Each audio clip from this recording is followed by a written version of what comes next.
I'm going to be showing how I cell shade. I'm going to talk about how I do it and understand it, then how I add my own stylization. So first, grab your line art like so. Your line art can definitely matter for the style you want your drawing to look like.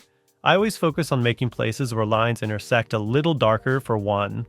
It makes the drawing look a lot cleaner. And the other thing I do is use a chunky texture brush for the lines, but that's just a style choice. Next, let's add our flat colors. To keep it simple, we're going to use 3 values for the whole drawing: highlights, shadows, and solid color. So choose some nice midtones for your solid color. Copy my colors too if it makes it easier. Now we're going to start adding our shadows. For each flat color you chose, for your shadow color, use a color that's a bit darker and a bit more saturated in the color wheel. So now I'm going to shade the hair like this. And then for each of the sections of the character, so the hair, the skin, the eyes, the clothes, I'm going to do the same thing. I'm going to select our flat color, and then I'm going to move the color wheel to a more either cooler or warmer color. So the color turns out a little bit more vibrant on whatever it's on top of.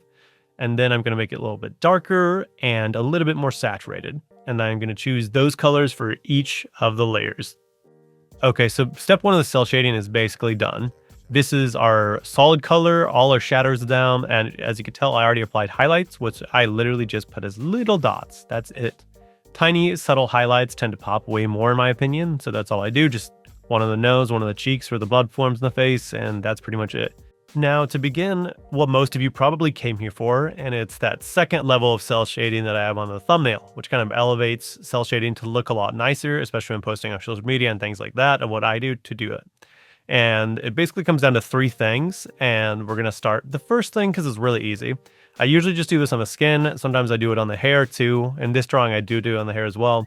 But I make an overlay layer, and then I essentially go around the shadows. I do it semi-strategically, but not really.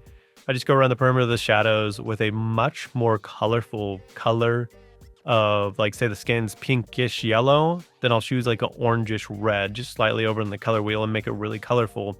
And then turn the opacity down on the overlay layer, and this kind of makes like a shine effect on the shading. Places I don't usually put this overlay lighting is where hard shadows are, so like right under the neck or like right under the hair. Those are hard shadows coming from the surface above them. And I like to do it's kind of the opposite of my made up effect name that I call perimeter lighting right now. I'm going to call it perimeter shading.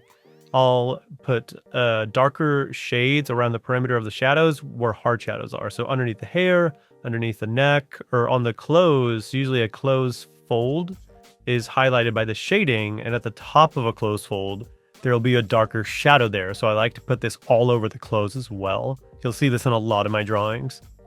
In this drawing, since I want it to look super vibrant, I'm also going to add perimeter lighting to the hair.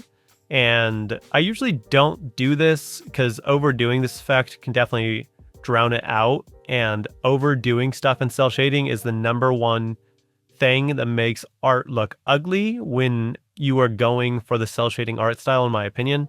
Then I'm going to finish up the shading by adding some hard shadows in between the hair strands and then giving those some perimeter shading.